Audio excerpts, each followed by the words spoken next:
Fox-Pitt, currently in second place on his other horse, Parkmore Ed. On this former champion, Ballincoola, the winner in 2005, and sets out very positive.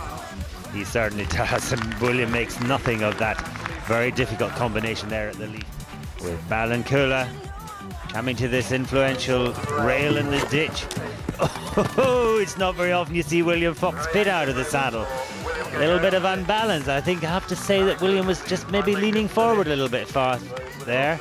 But the horse is very clever. He put in the little stride, managed to do that. Has ridden incredibly well, that double corner fence there.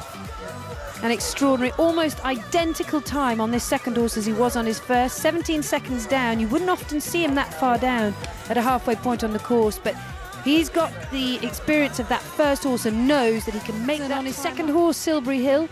A lot less experience than his first ride, and it shows. He sort of walked all over that one, but Andrew's stickability has never been in doubt over the years. Mr. Stickability, they call him. And again, and Silbury Hill, only a 9-year-old, showing that little bit of lack of experience early on the course, coming to these big corners, but Andrew sees a good one, and he stays on his line very well. Andrew's obviously giving this horse a lot of confidence as he progresses around the course. Started wearing glasses earlier on this year, Andrew, on the cross-country and in the show jumping. And he always saw a decent stride, but it must be pretty scary now seeing the obstacles absolutely as they are, making his way. I'm pretty sure that all the riders here at Burghley like their horses and have their welfare at heart, but this competition is all about trying to get inside the time. And this is one rider that will be trying to do that as William comes through capabilities cutting. Looking pretty determined, Alice. Yeah, Ballincoola, not the most straightforward ride, but he's been a fantastic performer for William, and his owner, Judy Skinner, who's one of his biggest supporters. She's a great organiser, runs the Event Horse Owners Association, and she's had so much fun with this horse. Well, Andrew Nicholson and William Fox-Pitt currently lying first and second on their earlier rides.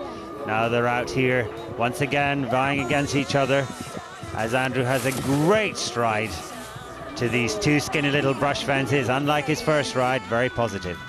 So Ballincoola comes into the main arena. This has been pretty much foot perfect. A little mistake early on at the rail and ditch, but this horse has grown and grown throughout the round, as he should. He's a horse with an enormous amount of experience, and as we've said before, William great at these turning fences, and once again pops through those three the straight way. It'll be interesting to see his time, because the dressage pretty competitive, 7th after the dressage. And Silbury Hill still galloping on well, this young horse. Getting towards the end of the course, this capabilities cutting not the most influential in this course this year. Ooh, a little bit of a trot stride there, but Silbury Hill still very happy as he comes down to what we've already said is a very big parallel. The last horse on the course, the last horse to sail over those white parallels.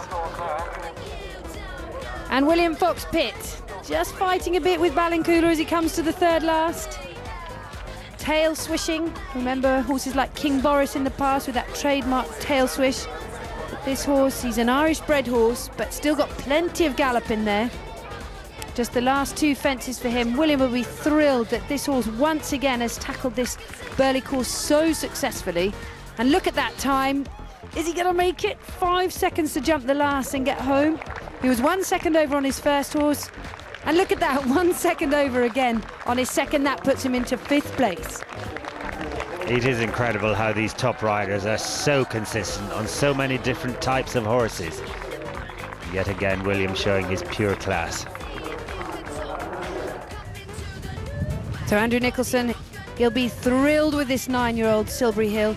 He's tackled this course with real confidence, owned by Paul Ridgeon, who's been such a supporter of Andrew, and his partner Wiggy, and the great Willie Be Free that gave her such great experience around the 4 Stars.